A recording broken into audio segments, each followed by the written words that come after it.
Good morning प्यारे बच्चों, welcome back again. आज हम इस वीडियो में इंग्लिश ग्रामर का एक बहुत इंपॉर्टेंट टॉपिक कवर करेंगे, दैट इज़ नरेशन, जिसको हम रिपोर्टेड स्पीच भी कहते हैं। तो इस टॉपिक से रिलेटेड ये वीडियो का पार्ट 3 है।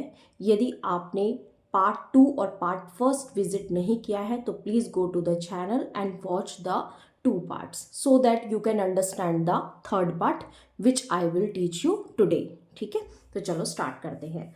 तो आज हम पढ़ेंगे रिपोर्टिंग स्पीच के सेंटेंसेस को देखकर हम कैसे डायरेक्ट स्पीच से इनडायरेक्ट स्पीच में कन्वर्ट करते हैं। तो चलो स्टार्ट करते हैं। सबसे पहला हम पढ़ेंगे कन्वर्जन ऑफ असर्टिव सेंटेंस, यानी कि अगर रिपोर्टिंग स्पीच का जो सेंटेंस है वो हमारा असर्टिव सेंटेंस है तो हम उसको जब इनडायरेक्ट में चेंज करेंगे तो क्या क्या हमें चीज़ें वहाँ पे ध्यान रखनी होती है। तो देखो, सबसे पहले हमने कुछ रूल्स यहाँ पे लिखे हैं, वो हम पढ़ लेते हैं, फिर हम उनको अप्लाई करेंगे एग्जाम्पल्स के द्वारा और समझेंगे कि क्या क्या हमें चेंजेस लाने हैं और क्या क्या चेंजेस नहीं लाने होते हैं। तो सबसे पहला रूल है, यदि से, सेज, विल से या सैड, ये देखो 4 वर्ड्स मैंने बोले हैं, से, सेज, विल से और सैड, इनके बाद अगर टू नहीं दिया होता है, जस्ट इन 4 वर्ड्स के बाद अगर टू गिवन नहीं है सेंटेंस में, तो हम इन वर्ड्स को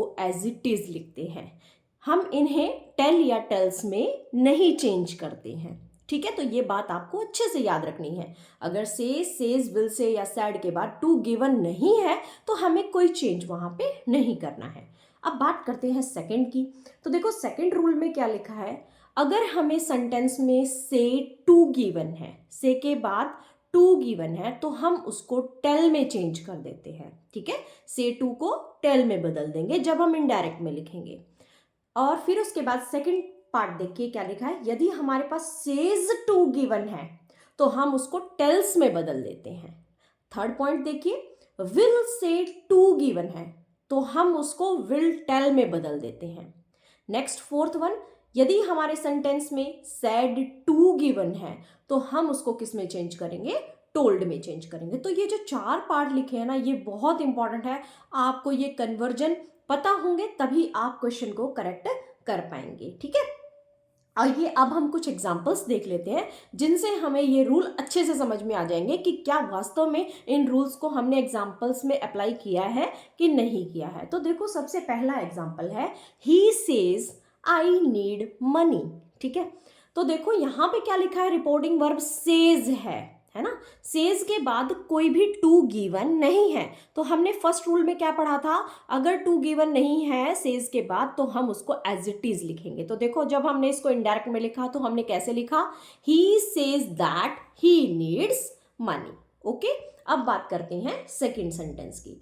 द टीचर विल से राम वॉज नेवर लेट। तो देखो यहाँ पर विल से गिवन है, विल से के बाद टू गिवन नहीं है, तो अगेन हम क्या करेंगे, इसको एज इट इज लिखेंगे। ठीक है, तो देखो इनडायरेक्ट में हमने लिखा है तो कैसे लिखा है, the teacher will say that Ram was never late. यहाँ पे देखो हमने क्या बदलाव किया है, सिर्फ इन्वर्टेड कॉमा को हटाया है, उसकी जगह पे दैट लिखा है। ये सारी चीजें हम पार्ट 2 में कवर कर चुके हैं। अब बात करते हैं पार्ट 3 की।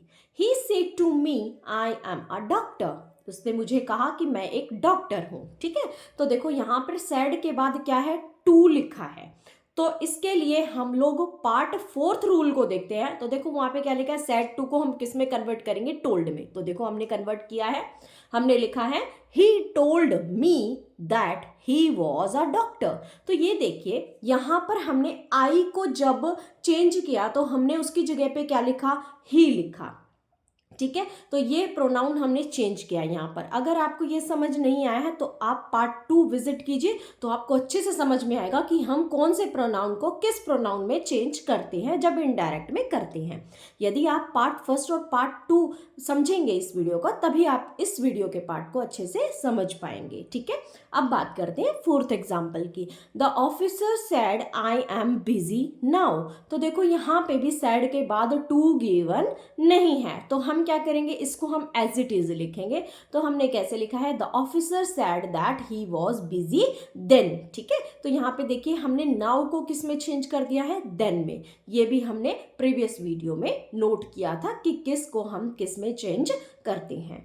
I hope conversion of assertive sentence आपको क्लियर हो गया होगा। आइए बढ़ते हैं नेक्स्ट टाइप ऑफ सेंटेंस की तरफ। अब हम पढ़ेंगे इंटेरोगेटिव सेंटेंसेस के बारे में। तो सबसे पहले आपको इंटेरोगेटिव सेंटेंसेस के पता होना चाहिए कि इंटेरोगेटिव सेंटेंसेस कौन से सेंटेंस होते हैं। इंटेरोगेटिव सेंटेंसेस वो सेंटेंसेस होते हैं जिसमें सवाल पूछा जाता है, यानी कि क्वेश्चन आस्क किया जाता है। ठीक है, उसके पहचान क्या होती है कि लास्ट में उसके क्या होता है, क्वेश्चन मार्क होता है। ठीक है, अब हम पढ़ते हैं जब डायरेक्ट स्पीच से इनडायरेक्ट में चेंज करते हैं तो इंटेरोगेटिव सेंटेंस यदि गिवन है तो हम वहाँ पे क्या क्या चेंजेस लाते हैं। तो देखो, यदि रिपोर्टेड स्पीच का पहला अक्षर कोई हेल्पिंग वर्ब या question word who, what, when आदि हो तो डायरेक्ट स्पीच को नीचे दिए गए तरीकों के द्वारा बदला जाता है। तो आपको पता है ना, जब रिपोर्टेड स्पीच हम लिखते हैं तो वो दो तरीके से स्टार्ट होती है, या तो हेल्पिंग वर्ब से, इज एम आर से क्वेश्चन पूछा जाता है, या फिर WH के परिवार से पूछा जाता है, जैसे कि when, where, why, who, how, इस तरीके से। ठीक है, तो इनके भी कुछ रूल्स होते हैं। तो हमने देखो सबसे पहला रूल क्या लिखा है, से या से टू को आस्क में बदला जाता है। देखो, से और से टू के रूल्स हमने पहले भी पढ़े थे, लेकिन अलग अलग तरह के सेंटेंसेस में अलग तरीके से बदला जाता है। यहाँ पर कौन से टाइप के सेंटेंसेस है, क्वेश्चन वर्ड वाले सेंटेंसेस, यानी जिनमें सवाल पूछा जा रहा है। तो पहले तो आपको ये चीज़ भी देखनी होगी कि आपका जो सेंटेंस है रिपोर्टेड स्पीच का, वो किस टाइप का सेंटेंस है। तो अगर क्वेश्चन वाले सेंटेंसेस है तो उनमें क्या क्या चेंज लाते हैं, से या से टू आपके पास जो वर्ब है तो हम उसको किस में चेंज करते हैं, रिपोर्टिंग वर्ब को आस्क में बदल देते हैं। से या से टू को आस्क में चेंज किया जाता है। नंबर 2, सेज या सेज टू को आस्क्स में बदला जाता है। एस लगा है ना वहां पे, एस से के बाद वाई वर्ड के बाद एस लगा है, तो इसलिए हम आस्क के बाद भी एस लगा देते हैं, आस्क्स बोलते हैं। आस्क में चेंज किया जाता है। थर्ड पॉइंट देखिए, सैड या सैड टू को किस में बदलेंगे, आस्क्ड में बदलेंगे। पास्ट टेंस है ना सैड, तो इसीलिए हम आस्क को भी आस्क्ड में चेंज कर देंगे, यानी उसको भी हम पास्ट टेंस में चेंज कर देंगे। ठीक है, इतना आपको शायद क्लियर हो गया होगा। नेक्स्ट इंपॉर्टेंट बात आपको ये ध्यान रखनी है कि अगर हमारी जो रिपोर्टिंग स्पीच है वो इंटेरोगेटिव सेंटेंस है तो ऑब्वियस सी बात है उसके लास्ट में क्वेश्चन मार्क होगा, लेकिन जब हम डायरेक्ट से इनडायरेक्ट में उसको कन्वर्ट करेंगे ना तो हमें क्वेश्चन मार्क नहीं लगाना है, हम वहां पर उसको हटा करके क्या लगा देंगे, फुल स्टॉप लगा देंगे। ठीक है, नेक्स्ट देखिए, यदि हमारी जो लाइन है यानी रिपोर्टिंग स्पीच जो लिखा है वो यदि हेल्पिंग वर्ब से शुरू हो रहा है, इज, एम, आर, वॉज, वर से स्टार्ट हो रहा है, तो हमें क्या करना है, उन्हें हटा करके उसकी जगह पे इफ लिख देना है। ठीक है, यदि हेल्पिंग वर्ब से शुरू हो रही हो तो। अब बात करते हैं नेक्स्ट रूल की। यदि प्रश्न यानी रिपोर्टिंग स्पीच जो है वो question word who, whom, what, when, where, how, why से स्टार्ट होती है तो हमें क्या करना है, क्वेश्चन वर्ड में कोई चेंज नहीं करना है। जैसे हेल्पिंग वर्ड से शुरू हो रही थी तो हमने इफ लगाया, लेकिन यदि हमारा जो सेंटेंस है वो हु, हुम, व्हाट इन तरीकों से शुरू हो रहा है तो हमें वहां पे कोई चेंज नहीं करना, सेम वर्ड ही हमें लिखना है। ठीक है, अब देखिए एक और इंपॉर्टेंट बात यहां लिखी है, यदि रिपोर्टेड स्पीच में सर शब्द आए तो हम क्या करते हैं, उसको हटा देते हैं और आस्क्ड से पहले ही रेस्पेक्टफुली लगा देते हैं। जैसे हम लिखेंगे ही रेस्पेक्टफुली आस्क्ड, इस तरीके से। ठीक है, तो ये सारे रूल्स आपको अच्छे तरीके से दिमाग में रखने हैं। सेंटेंस का सबसे पहले टाइप देखना है कि कौन से टाइप का सेंटेंस है और उसके हिसाब से ही हम लोग चेंजेस करते हैं। आइए अब हम इंटेरोगेटिव सेंटेंसेस के चेंजेस को एग्जाम्पल्स के द्वारा और क्लियर करते हैं। तो देखिए, इंटेरोगेटिव सेंटेंसेस को जब हम डायरेक्ट से इनडायरेक्ट में चेंज करते हैं तो एग्जाम्पल्स के द्वारा हम अच्छे से इस टॉपिक को समझ लेते हैं। तो पहला एग्जाम्पल है, they said to me are the grapes sour. ठीक है, तो आप ये देखिए सबसे पहले हमारा सेंटेंस कौन सा है, इंटेरोगेटिव है, क्वेश्चन पूछा जा रहा है, लास्ट में क्वेश्चन मार्क है। ठीक है, क्वेश्चन जो पूछा जा रहा है उसकी स्टार्टिंग कहाँ से है, आर से है। आर क्या है, हेल्पिंग वर्ब है। तो हमने क्या पढ़ा था, जब हेल्पिंग वर्ब से स्टार्ट होगा क्वेश्चन तो हम उसको चेंज करके क्या लिखेंगे, इफ लिखेंगे। ठीक है, तो देखो हमने कैसे चेंज किया है। सबसे पहले देखो हमने लिखा है दे, सेड टू की जगह पे हमने लिखा है आस्क्ड। ये भी रूल में लिखा हुआ था कि सेड टू को चेंज करेंगे, हम आस्क्ड लिखेंगे। ठीक है, they asked me if the grapes were sour, क्योंकि सेंटेंस प्रेजेंट में था तो हमने उसको पास्ट में बदल दिया है। ये सब भी हम प्रीवियस वीडियोस में पढ़ चुके हैं। अब बात करते हैं सेकेंड एग्जाम्पल की। She said shall I enjoy the party.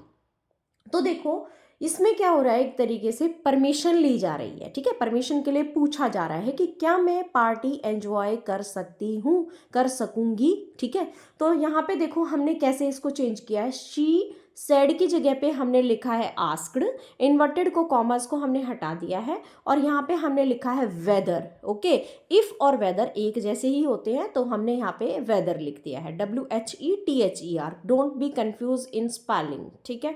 उसके बाद देखो हमने क्या लिखा है, आई की जगह पे हमने लिखा she would enjoy the party. यहाँ पे हमने वुड लिखा है क्योंकि यहाँ पे एक तरीके से परमिशन ली जा रही है, ठीक है।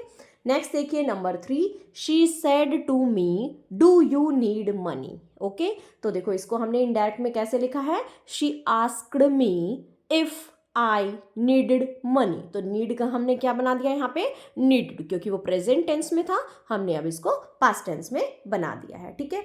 Now come to the next fourth example. तो देखो फोर्थ एग्जाम्पल हमें क्या गिवन है, he said to the officer may I use your telephone, ठीक है। तो देखो हमने कैसे लिखा इसको इनडायरेक्ट में, he asked the officer if he might use his telephone. Okay, now बढ़ते हैं फिफ्थ पार्ट की तरफ। He said to her where do you live. अब देखिए ये जो रिपोर्टिंग स्पीच है उसका पहला वर्ड WH फैमिली से स्टार्ट हो रहा है, तो वेयर लिखा है यहाँ पर। तो हमने क्या पढ़ा था कि यदि क्वेश्चन का जो सेंटेंस है वो हमारा WH फैमिली से स्टार्ट होता है तो हम उसमें चेंज नहीं लाएंगे, हम उस वर्ड को सेम लिखेंगे। तो देखो हमने कैसे लिखा है, he asked me where she lived, ठीक है। अब बढ़ते हैं सिक्स्थ एग्जाम्पल की तरफ। She said to you who teaches you English. तो यहाँ पर भी देखिए जो हमारी रिपोर्टिंग स्पीच का पहला वर्ड है वो हु है, WH की फैमिली का वर्ड है, तो हमें इसको एज इट इज लिखना है। तो देखो इनडायरेक्ट स्पीच में हमने इस सेंटेंस को कैसे बदला है, she asked you who taught you English. और लास्ट में देखिए हमने सब में फुल स्टॉप लगाया है। तो ये बात भी आपको ध्यान रखनी है, हमें जब इंटेरोगेटिव में हम चेंज करेंगे, इंटेरोगेटिव सेंटेंसेस को इनडायरेक्ट में चेंज करेंगे तो हमें लास्ट में फुल स्टॉप लगाना ज़रूरी है। आई होप अब आपको इंटेरोगेटिव सेंटेंसेस को भी डायरेक्ट स्पीच से इनडायरेक्ट में चेंज करना आ गया होगा, ठीक है। अब हम बढ़ते हैं नेक्स्ट टाइप के सेंटेंस की तरफ। अब हम पढ़ेंगे इम्पैरेटिव सेंटेंसेस के बारे में कि इम्पैरेटिव सेंटेंसेस को डायरेक्ट से इनडायरेक्ट स्पीच में कन्वर्ट करते वक्त हमें क्या क्या बातें ध्यान रखनी होती है। तो पहले आपको इम्पैरेटिव सेंटेंसेस के बारे में पता होना चाहिए। इम्पैरेटिव सेंटेंसेस कौन से सेंटेंस होते हैं, तो देखो इम्पैरेटिव सेंटेंसेस वो सेंटेंस होते हैं जिसमें या तो रिक्वेस्ट करी जाती है या किसी को ऑर्डर दिया जाता है या किसी को सलाह दी जाती है। तो इस तरह के सेंटेंसेस को हम इम्पैरेटिव सेंटेंसेस कहते हैं, ठीक है। तो देखो इनके रूल्स क्या है। सबसे पहला है रिपोर्टिंग वर्ब, जैसे सैड या सैड टू को रिपोर्टेड स्पीच के भावों के अनुसार बदला जाता है। यानी कि हम देखते हैं कि जो वाक्य कहा गया है उसमें भाव क्या है, ऑर्डर दिया जा रहा है, रिक्वेस्ट की जा रही है या किसी को सलाह दी जा रही है, तो उसके हिसाब से हम लोग सैड या सैड टू में चेंज लाते हैं, ठीक है। तो पहला देखो प्लीज या काइंडली वाले वाक्यों में सैड या सैड टू को रिक्वेस्टेड में बदला जाता है। तो देखिए ध्यान से सुनिए क्या लिखा है, प्लीज या काइंडली से कोई हमारा सेंटेंस स्टार्ट हो रहा है, रिपोर्टिंग स्पीच स्टार्ट हो रही है, तो वहाँ पे हमें क्या करना होता है, सैड या सैड टू को किस में चेंज कर देते हैं, रिक्वेस्टेड में चेंज कर देते हैं। अच्छा, जब आप रिक्वेस्टेड में चेंज करेंगे ना तो आप प्लीज और काइंडली वर्ड्स नहीं लिखेंगे, आप उनको रिमूव कर देंगे, ठीक है। सिर्फ उसकी जगह हमें क्या लिखना है, रिक्वेस्टेड वर्ड में ही ये प्लीज और काइंडली दोनों शब्द कवर हो जाते हैं, ठीक है। नेक्स्ट देखिए, उपदेश वाले वाक्यों को एडवाइज्ड में बदला जाता है। उपदेश का मतलब है जब हम सलाह देते हैं किसी को, तो ऐसे सेंटेंसेस में हम क्या लिखेंगे, सैड या सैड टू को हटा करके हम लिख देंगे एडवाइज्ड। नेक्स्ट है आदेश वाले वाक्यों को, जैसे कि हम ऑर्डर देते हैं किसी को, तो वहां पे हमें क्या लिखना है, आदेश वाले वाक्यों में सैड या सैड टू को हटा के हमें लिख देना है ऑर्डर्ड, ठीक है। नेक्स्ट देखिए, जब साधारण रूप में कोई बात कही गई हो तो आस्क्ड में बदला जाता है। यानी कि हमें ना तो वहां लग रहा है कि ऑर्डर दिया जा रहा है, ना एडवाइस दी जा रही है, ना रिक्वेस्ट करी जा रही है, तो सिंपली हमने क्या करना है, सैड या सैड टू को आस्क्ड में चेंज कर देना है। नेक्स्ट है यदि वाक्य निषेधवाचक हो। निषेधवाचक का मतलब है यदि हमारा जो सेंटेंस है वो नेगेटिव में हो, यानी ना वाली बात की जा रही हो, तो हमें क्या करना है, वहां पे आस्क्ड का प्रयोग करने के बाद डोंट या नोट टू का प्रयोग करते हैं हम। और यदि वहां पे नेवर वर्ड लिखा है और तो नेवर या नेवर टू को भी, नेवर को हम किस में चेंज कर देंगे, नेवर टू में चेंज कर देते हैं। ठीक है, दोबारा से मैं बता देती हूँ आपको, यदि हमारा सेंटेंस नेगेटिव है तो आस्क्ड का यूज करने के बाद हम डोंट या नोट टू लिख देते हैं, और यदि सेंटेंस में नेवर लिखा है तो नेवर की जगह पे हम नेवर टू लिख देते हैं। ठीक है, लास्ट यहाँ पे रूल है हमारा, कोमा और इन्वर्टेड कोमा को हटा देते हैं हम, लेकिन जब हम कोमा और इन्वर्टेड कोमा को हटाएंगे तो हम दैट नहीं लिखेंगे, यहाँ पर हम टू का प्रयोग करते हैं। तो ये आपको ध्यान रखना है स्पेशली कि इंपैरेटिव सेंटेंस में इन्वर्टेड कोमा हटाएंगे तो हम वहाँ पे दैट की बजाय टू लिखेंगे। ओके, तो ये सारे रूल्स आपको अच्छे तरीके से अपने दिमाग में रखने हैं, तभी आप इंपैरेटिव सेंटेंसेस को डायरेक्ट से इनडायरेक्ट में चेंज कर पाएंगे। आइए कुछ एग्जांपल्स के द्वारा अपने इस टॉपिक को और क्लियर कर देते हैं। तो देखिए एग्जांपल नंबर 1 है हमारे पास, he said to me do it. ठीक है, तो देखो जो ये वर्ड लिखा है डू इट है ना, ये सिंपल तरीके से बात कही जा रही है, ना तो यहाँ पे ऑर्डर दिया जा रहा है ना यहाँ पर सलाह दी जा रही है।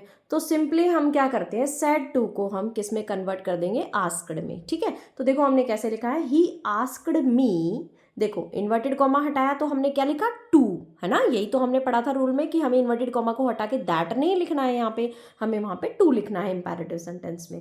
He asked me to do it. Okay, now example number 2 देखिए, he said to me don't do it. ठीक है, तो ये देखिए सेंटेंस कैसा है, नेगेटिव है, यानी कि निषेधवाचक वाक्य है हमारे पास यहाँ पे। तो हम इसको कैसे कन्वर्ट करेंगे, he asked me not to do it.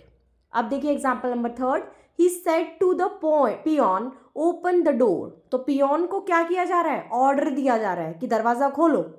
Okay, तो हम कैसे इसको कन्वर्ट करके लिखेंगे, सेड टू की जगह पे हम क्या लिखेंगे, ऑर्डर्ड लिखेंगे। तो he ordered the peon to open the door. Example number 4 देखिए, I said to him please sit down. तो देखो प्लीज वर्ड आ गया, यानी कि यहाँ पे रिक्वेस्ट करी जा रही है। तो मैंने क्या कहा था आपको कि हम प्लीज काइंडली वर्ड को हटा देते हैं, उनको हम नहीं लिखेंगे, हम उसकी जगह पे लिखेंगे, सेड टू की जगह पे रिक्वेस्टेड लिख देते हैं। तो रिक्वेस्ट में ही ये सारे वर्ड्स कवर हो जाते हैं। ठीक है, तो देखो हम कैसे लिखा है इसको कन्वर्ट करके इनडायरेक्ट में, I requested him to sit down. Okay, now example number 5, the teacher said to the students never tell lies. तो टीचर जो है बच्चों को क्या दे रही है, सलाह दे रही है कि कभी भी झूठ नहीं बोलना चाहिए। ओके, नहीं बोलो, झूठ मत बोलो। तो देखो इसको कैसे हम कन्वर्ट करेंगे, the teacher advised the students never to tell lies. तो ये भी हमने रूल में पढ़ा था कि हमें नेवर को किस में चेंज कर देना है, नेवर टू में चेंज कर देना है। तो हमने यहाँ पे बदल दिया ना, never to tell lies. I hope अब आपको इंपैरेटिव सेंटेंस भी डायरेक्ट स्पीच से इनडायरेक्ट स्पीच में कन्वर्ट करने आ गए होंगे। तो चलिए टॉपिक को आगे बढ़ाते हैं। अब हम बढ़ते हैं कन्वर्जन ऑफ एक्सक्लेमेटरी सेंटेंसेस की तरफ। एक्सक्लेमेटरी सेंटेंसेस कौन से सेंटेंस होते हैं? एक्सक्लेमेटरी सेंटेंसेस को हम हिंदी में विस्मयादि सूचक वाले वाक्य भी कहते हैं, यानी कि जिनमें एक्सक्लेमेशन मार्क का प्रयोग किया जाता है, जिसमें हम कोई सडन फीलिंग जाहिर करते हैं, जैसे hurray, alas, bravo, what a surprise, इस तरह के वर्ड्स को जब हम यूज करते हैं तो ये सारे सेंटेंसेस हमारे कौन से होते हैं, एक्सक्लेमेटरी सेंटेंसेस होते हैं। ठीक है, तो इनको जब हम डायरेक्ट से इनडायरेक्ट में चेंज करते हैं तो हमें किन किन रूल्स का ध्यान रखना होता है। तो देखो सबसे पहले हमने यहाँ पे लिखा है, रिपोर्टिंग वर्ब सेड को रिपोर्टेड स्पीच के भावों के अनुसार बदला जाता है। ठीक है, तो हम भाव देखते हैं कि वहां पर भाव किस तरह के हैं, यानी कि हमें जो है सरप्राइज वाले सेंटेंस दिया गया है, या फिर हमें कोई दुख वाली फीलिंग जो है व्यक्त की जा रही है शब्द के द्वारा, या फिर खुशी वाली फीलिंग जाहिर की जा रही है, तो हम उसके हिसाब से अपने वाक्य को बदलते हैं। पहला देखिए, हुर्रे वाले वाक्य में सैड को एक्सक्लेम्ड विद जॉय में बदला जाता है। ठीक है, यदि वहां पर हुर्रे वर्ड लिखा होगा तो आप समझ जाना कि खुशी के मारी उसने वर्ड बोला है हुर्रे, तो यहां पर हम सैड की जगह पर क्या लिख देंगे, एक्सक्लेम्ड विद जॉय। ठीक है, सेकंड रूल देखिए, अलास वाले वाक्य में सैड को एक्सक्लेम्ड विद सोरो में बदला जाता है, ठीक है। अलास जो है वो दुख के लिए प्रकट किया जाता है ये वर्ड, तो हम वहां पे सैड की जगह पे क्या लिख देंगे, एक्सक्लेम्ड विद सोरो। तीसरा देखिए, व्हाट आ वाले वाक्य में सैड को एक्सक्लेम्ड विद सरप्राइज में बदला जाता है, ठीक है। तो व्हाट आ अगर किसी सेंटेंस में लिखा गया है स्टार्टिंग में, तो हम क्या कर देंगे, सैड को हटा करके वहां पे लिख देंगे एक्सक्लेम्ड विद सरप्राइज। नेक्स्ट है फोर्थ वन, ब्रेवो वाले वाक्यों में सैड को uploaded dash dash dash saying में बदला जाता है, ठीक है। जहां पे ब्रेवो लिखा होगा तो वहां पर हम सैड टू की जगह पे क्या लिख देंगे, अपलॉडेड डैश डैश सेइंग, ठीक है। नेक्स्ट देखिए, सेकेंड रूल देखिए, कॉमा और इन्वर्टेड कॉमा को हटाएंगे, उसकी जगह पे लिखेंगे दैट, ठीक है। ये आपको अच्छे से याद रखना है। थर्ड देखिए रूल, वाक्य में हुर्रे, अलास आदि शब्द हटा दिए जाते हैं, ठीक है। ये नहीं है कि हम वहां पे एक्सक्लेम्ड विद सोरो, एक्सक्लेम्ड विद जॉय, ये सब तो लिख ही रहे हैं और हम अगेन वो वर्ड्स भी यूज कर रहे हैं, हुर्रे, अलास, ऐसा नहीं करना है हमें। उनकी जगह पे ही, यानी सैड की जगह पे हम एक्सक्लेम्ड विद जॉय लिख रहे हैं, तो उसी में ये सारे वर्ड्स कवर हो जाते हैं, हुर्रे, अलास, इस तरह के, ठीक है। तो हमें ये वर्ड्स का इस्तेमाल इनडायरेक्ट स्पीच में नहीं करना है, ठीक है। नेक्स्ट देखो, एक्सक्लेमेटरी सेंटेंसेस को देखो, लास्ट में हमने क्या कंक्लूजन निकाला कि हम यहाँ पे एक्सक्लेमेटरी सेंटेंसेस को किस सेंटेंस में बदल रहे हैं, असर्टिव सेंटेंस में चेंज कर रहे हैं, यानी कि सिंपल सेंटेंस में चेंज कर रहे हैं। तो एक बात आपको इंपॉर्टेंट यहाँ पे ध्यान रखनी है कि जब हम इनडायरेक्ट स्पीच में कन्वर्ट करेंगे ना एक्सक्लेमेटरी सेंटेंसेस को, तो हमें वहां पे एक्सक्लेमेशन का मार्क नहीं लगाना है। ये देखिए सबसे नीचे एक्सक्लेमेशन का मार्क मैंने शो किया है, इसको हमें हटा देना है और सिंपली उसकी जगह पे क्या लगाना है, फुल स्टॉप लगा देना है, ठीक है। आई होप आपको सारे रूल्स इसके भी समझ में आ गए होंगे। तो आइए कुछ एग्जांपल्स के द्वारा हम समझ लेते हैं एक्सक्लेमेटरी सेंटेंसेस को डायरेक्ट से इनडायरेक्ट में चेंज करते हैं तो कैसे करते हैं।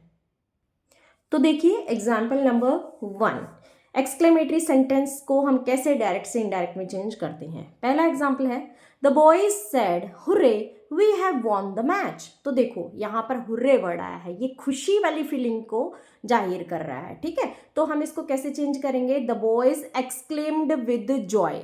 ये तीन जो हमने शब्द लिखे हैं एक्सक्लेम्ड विद जॉय, इसके अंदर हुर्रे वर्ड कवर हो गया है, ठीक है। फिर आगे हमने लिखा है that they had von the match. देखो हमने एक्सक्लेमेशन के मार्क को भी हटा दिया है और लास्ट में हमने क्या लगाया है, फुल स्टॉप लगाया है, ठीक है। अब बढ़ते हैं सेकंड एग्जांपल की तरफ। He said alas I have failed. तो अलास वर्ड जो है वो दुख वाली फीलिंग को जाहिर करता है, तो हमने देखो कैसे कन्वर्ट किया इसको इनडायरेक्ट में, he exclaimed with sorrow that he had failed. Next देखिए example number 3, Ram said what a beautiful flower. तो देखो ये जो चार वर्ड है ना, व्हाट अ ब्यूटीफुल फ्लावर, उसके बाद एक्सक्लेमेशन का मार्क लगा है, ठीक है। तो ऐसा आपको कंफ्यूज होने की जरूरत नहीं है, कई बार अकेले एक वर्ड के बाद ये एक्सक्लेमेशन मार्क हो सकता है और कई बार ग्रुप ऑफ वर्ड्स के बाद भी हो सकता है, तो वो भी एक्सक्लेमेटरी सेंटेंसेस कहलाता है, ठीक है। तो यहाँ पे देखो क्या बोला गया, व्हाट अ ब्यूटीफुल फ्लावर, ठीक है। तो ये आश्चर्य से बात कही जा रही है, हैरानी से बोला जा रहा है, ठीक है। तो देखो हमने कैसे कन्वर्ट किया इसको इनडायरेक्ट में, Ram exclaimed with wonder that it was a beautiful flower. Okay, now example number 4 देखिए, the captain said bravo I a good shot. ठीक है, तो हमने इसको देखो कैसे चेंज किया है, the captain uploaded him saying that it was a good shot. ये तारीफ करते हुए वाक्य बोला गया है, वर्ड बोला है ब्रेवो, ठीक है। तो इसलिए हमने नीचे लिखा applauded him saying that it was a good shot. Now example number 5, she said how foolish I have been. ठीक है, उसके बाद एक्सक्लेमेटरी मार्क लगा है। तो देखो इसमें किस तरीके से बात को बोला गया है, इसमें ना पछतावा एक तरीके से किया जा रहा है। तो लास्ट में हमने इसको कैसे चेंज करके लिखा है, she regretted that she had been foolish. ठीक है, तो ये सारे एग्जाम्पल्स थे एक्सक्लेमेटरी सेंटेंसेस को डायरेक्ट से इनडायरेक्ट सेंटेंस में चेंज करने के लिए। ठीक है, तो देखो सारे जो सेंटेंस है वो हमें सबसे पहले देखना होता है कि सेंटेंस का टाइप कौन सा है और उसके हिसाब से हम रूल्स को फॉलो करते हुए इनको चेंज करते हैं, तभी हम क्वेश्चन का सही जवाब दे पाएंगे। सो स्टूडेंट्स, यहाँ पर हमने नरेशन या आप कह सकते हैं रिपोर्टेड स्पीच टॉपिक पूरे तरीके से कवर कर लिया है स्टेप बाय स्टेप। इस टॉपिक से रिलेटेड हमने 3 वीडियोस बनाई है video first, video second, video third, 3 part में हमने इसको डिवाइड किया है। यदि आप स्टेप बाय स्टेप पहले वीडियो का फर्स्ट पार्ट देखेंगे, फिर सेकंड देखेंगे और फिर थर्ड देखेंगे तो आपको ये टॉपिक बहुत अच्छे तरीके से समझ आ जाएगा। रिपोर्टेड स्पीच का जो डर है वो आपके मन से निकल जाएगा। किसी भी तरह का क्वेश्चन अगर रिपोर्टेड स्पीच का आपके एग्जाम में आएगा तो आप इजीली बिना टेंशन के उसको सॉल्व कर पाएंगे। तो मेरी आपको यही सजेशन है कि आप इस वीडियो के तीनों पार्ट्स जो मैंने बनाए हैं इस टॉपिक के, वो अच्छे तरीके से देखिए और समझिए। आई होप आपको टॉपिक अच्छे से क्लियर हो गया होगा। धन्यवाद।